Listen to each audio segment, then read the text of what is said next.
Продолжаем наше знакомство с абсолютным зеленым фонарем. 3-й выпуск. История будет называться «Философский камень», и смысл данного вы поймете в процессе. Вы на канале Мортем Попола Видеокомиксы, с вами Юджин Мортем, нам пора начинать. Комикс открывается флешбэком, дни, когда главные герои были под куполом. Джон Стюарт, ты должен обладать знаниями, чтобы управлять пламенем. Ты должен быть без страха, полностью без... Я знаю. Все там же под куполом. Джон Стюарт судачит с неким Тодом. Вариантов о том, кто это может быть, мало. Я бы даже сказал, что Тодов, которые могли бы быть связаны с лором фонарей, практически нет. Но я раскрою все тогда, когда сам выпуск нам расскажет. Личность весомая, как по мне. Так вот, мужики судачат. Поставок еды, воды нет, почты нет, копов нет. Все это очень и очень странно. Есть кофе и отлично, и я с ними категорически согласен. Но, тем не менее, вопрос продовольствия действительно важен. Очевидно, что никто не знает, сколько они пробудут под куполом, поэтому беспокоиться все-таки есть о чем. У нас еще есть электростанция, так что то, что заморожено, сохранится. Никто пока не голодает. Никто также не спешит запасаться туалетной бумагой, говорит тот Джону. В целом обстановка не из лучших. Люди держатся рядом друг с другом в заботе. У всех, безусловно, шок. Все явно ждут чего-то, и Джон знает ответ. Все ждут взрослых. Под взрослыми Стюарт подразумевает власть. Кого-то извне, кто смог бы появиться и исправить все то, что произошло. В моменте нечто привлекает внимание Джона. Это компакт-вэн вроде как. Я в тачках не сильно шарю. Он потихоньку подъезжает к куполу, и тот говорит, что все прекрасно знают сценарий. Что это за светящаяся зеленая штука? Это что, стервятники? Господи, Бетси, это же человеческое тело. Что за тело? Я не вижу тела. И ничего не вижу вообще. Теперь давай без настоящей на то причины сделаем круг миль так на 50. Озвучивает тот, и вероятно, что он действительно прав, так что, скорее всего, так и было. Джон предполагает, что этот щит, заслон, купол, называть как угодно, оказывает воздействие на разум тех, кто находится за его пределами. Люди просто ничего не видят и не думают о том, что внутри. Это, кстати, весьма резонно. Вспомните, что это выглядит не как купол, а вот как нечто огромное, что просто упало и раздавило город. Чего же мы еще не знаем? Так, что это? Над чем размышляешь-то? Золотое кольцо тот. Или, вернее сказать, гальваническое лавинирование. В нем, вероятно, нет настоящего золота. Думаю, что это ранее была серьга или ее часть. Нашел вчера на дороге. И ты носишь что-то, что было у кого-то в ухе, потому что...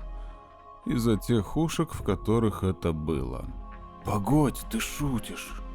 Наш друг так сильно ударился о зеленую стену, что его голова буквально размякла. Кожа, кровь, кости. Ничто не пробило щит. Кроме этого. То есть да, желтый цвет, друзья. То, о чем я говорил в первом выпуске. Он может проходить, оказывается, через стену зеленого пламени. Назовем ее так. Но это база. Однако, насчет золотого кольца. Я думаю, что это прямая отсылка к ансамблю Надежды Кадышевой. Не иначе. Шучу, простите. Или нет? Тем не менее, для того, чтобы удостовериться в своих словах, Джон бросает кольцо в этот щит, и оно спокойно пролетает, пугая стервятников. Окей, как? Я не знаю, но я собираюсь все выяснить. И я думаю, что прежде всего я должен поговорить с Хелом Джорданом. Мы же вернемся в настоящее. Джо и Хел. Поговори со мной, Хел. Я сказал тебе, черная рука голодна к свету, злится на него и то, и другое сразу. Можно ли его выключить? Я не знаю. Да, Это справедливо, я полагаю. Я также не знаю, как выключить свое. Да, зеленый свет кольца триггерит черную руку Хэлла. Джордан в итоге поднимает пистолет на Малейн и делает выстрел этой своей черной энергией. Но Джо хоть и получила удар, однако в дальнейшем выставила заслон, что полностью ее окружил. Малейн по итогу просит Джордана остановиться, прекратить. Оно хочет свет, Джо. Я не могу остановить это.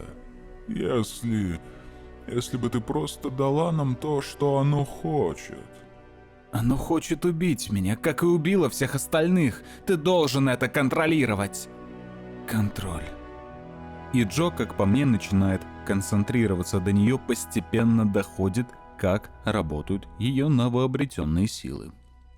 И как вы можете заметить, действительно, ее способности усилились, она стала сиять как мага, максимально эффектно. Там, кстати, еще и образуется огромный кулак, вот это зеленое пламя просто выбивает Джордана из забегаловки на много метров поодаль. Хэл, кажется, не ожидал такого поворота событий. «Начни это контролировать, Хэл. Возьми все свое дерьмо под контроль, или я клянусь богом, я сделаю это за тебя». «Как? Как ты это контролируешь?» Ну и Малейн не отвечает напрямую на этот вопрос, но думаю, в дальнейшем нам это раскроют.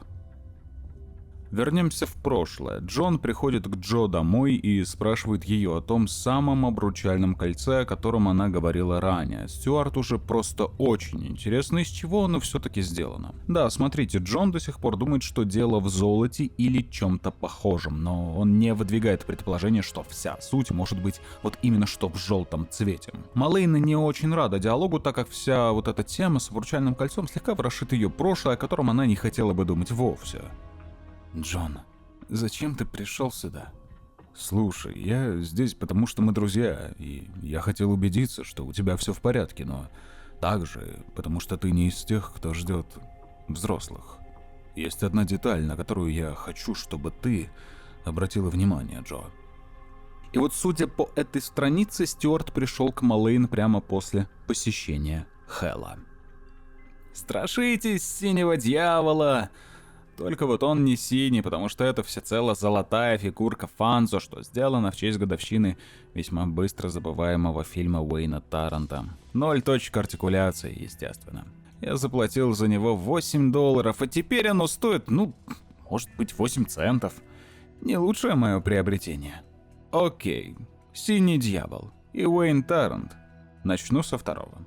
Уэйн Таррант в оригинальной вселенной был актером, что работал с Дэниелом Кэссиди, а здесь, видимо, он все-таки режиссер. Со Синим дьяволом поинтереснее, конечно. Это и есть Дэниел Кэссиди, каскадер, что носил на съемках костюм Синего дьявола, который он сделал своими руками. Мощнейший экзоскелет. В том, что Кэссиди стал настоящим Синим дьяволом, пусть и не напрямую, но виноват оказался именно Уэйн, что случайно освободил демона Нибироса. Дэниел успешно изгнал этого демона с помощью своего экзоскелета, но напоследок, вот эта потусторонняя тварь ударила зарядом демонической энергии. Как следствие, Дэниел соединился с костюмом. И вот опять абсолютки играются с магической стороной. Шлем Фейта нам уже показывали в выпуске к бесплатному дню комиксов, а в «Марсианском охотнике» светилась вывеска «Мадам Ксанаду». Про Затан уже говорили, что она где-то там точно есть. Но вот теперь же все это не случайно, да? Вернемся к сути. Стюарт собрал всех для того, чтобы показать свою находку. Он попросил Хэлла найти все, что хоть как-то визуально схоже с золотом. Любую вещь. Чтобы подтвердить теорию. И у него это получается. Джон убеждает друзей, что не спятил и все не случайно. И он абсолютно спокойно, с помощью фигурки, нарушает целостность купола на мгновение. Интересно. Реакция определенно сильнее, чем в прошлый раз. Что думаете? Ты серьезно? Это вещь, это инопланетное силовое поле, что в труху превратило мчащийся мотоцикл прямо перед нами, не работает с пластиком? Дешевым пластиком. Нам нужно перестать применять знакомые правила к неизвестному. Слышали когда-нибудь про философский камень? Что? Центральный символ алхимии. вещество, что превращает неблагородный металл в золото. Он также может лечить раны, продлевать жизнь, создавать гомункула, зажечь вечно горящую лампу. Этот символ означает просветление. То, что является неблагородным, становится золотом через призму знания, так что, да, Джо, дешевый пластик может преодолеть барьер, если он примет форму золота. Я думаю, что это подсказка. А что насчет настоящего золота? Говорит Малейн и начинает снимать свое обручальное кольцо, чтобы протестировать. Кстати, очень интересно, что был сделан акцент на лампе, что вечно горит, и вот опять отсылка к лампе Алана Скотта получается. Потому что, если кто не в курсе, то фонарь Алана Скотта был сделан первоначально из старой китайской лампы. Вот вам пример. И Джон тем временем не спешит брать кольцо Малейна, он достает то, что было у него, что он упоминал в первом выпуске, это кольцо бабушки. Стюарт просит друзей чуть-чуть отойти на небольшое расстояние и бросает аксессуар прямо в барьер. И вот реакция занятная, он вспыхивает ярче, чем обычно. И на месте, куда попало кольцо, даже появляется небольшой зазор. Вот тут даже у меня появились вопросы, потому что вот на чистое золото реакция действительно абсолютно другая. Теперь же Джон, Хелл и Джо, видя, что шансы спастись есть, собираются спросить всех, кто остался под куполом, собрать все возможное золото. Этого может быть достаточно. Однако в процессе вмешивается Абенсур. Джон Стюарт. Правосудие в процессе. Как же, наверное, крипово в моменте оказаться вот рядом с таким, таким вот. Материться не буду, хотя очень хочется. Джона поглощает пламя. Посмотрите даже на его выражение лица, он принял свою судьбу. Без страха, без сомнений. Джон. Нет! Джон Стюарт был осужден. Ах ты жалкий сукин сын! Вот твое правосудие! Но Абенсур выставляет щит. Правосудие в процессе, Тодд Райс. Будь бесстрашным. Однако вместо того, чтобы атаковать Тодда, Абенсур просто телепортируется. Это, кстати, еще один факт в пользу того, что силы местного фонаря работают примерно по такому же принципу, что и силы Алана Скотта, он тоже мог телепортироваться. Тодд Райс, кстати, сын Алана Скотта, Зеленого фонаря, и Роуз Кантон, она же Торн или же Шип. Уже становится интереснее. Тот более известен как Obsidian, один из основателей Infinity Inc. Он также был членом Общества Справедливости Америки и Лиги Справедливости. Отмечу, что у Тодда также есть сестра-близнец Джейни Хейден, она же Джейд, которая так же, как и ее отец, может использовать силу Стархард. Является ли здесь тот сыном Алана, как и в оригинале? Хороший вопрос, мы пока не знаем, комикс нам не рассказывает, но я предполагаю, что да, так и есть, так как позади Райса можно увидеть кафешку Скотта, где он, скорее всего, и работает. И как я уже говорил ранее, Абенсур просто исчезает, что для меня странно. Опять же, он начал судить Тодда, но не довел дело до конца. Смерть Стюарта тем временем поразила всех. Малейн и Тодд в шоке, но куда больше это повлияло на Хэлла, который будто бы впадает в отчаяние. Нет знаний, которым можно учиться, нет большого просветления. Мы пленники, запертые в аду, вымучены инопланетным богом, и это никогда не закончится, пока кто-нибудь не закончит это сам. И мы видим, как Хелл окрашивает пули пистолета в желтый цвет, пытаясь придать им вид золота. Вероятнее всего, это сработает.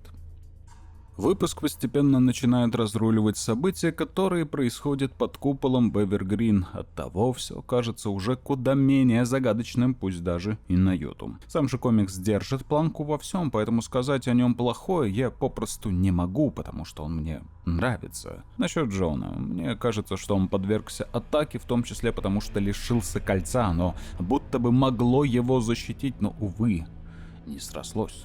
К тому же мне кажется, что Гарднер и Стюарт не мертвы, и, вероятно, нам могут раскрыть где-то, не знаю, выпуску к 7-му, 8-му, там, в конце второй вот этой маленькой арки, что ребята живы-здоровы, с ними все в порядке, но находятся они в другом месте.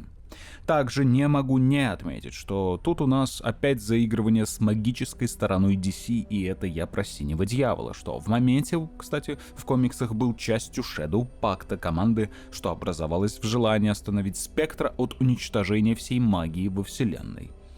Про Тодда мне добавить нечего, конечно, я уже в принципе все сказал.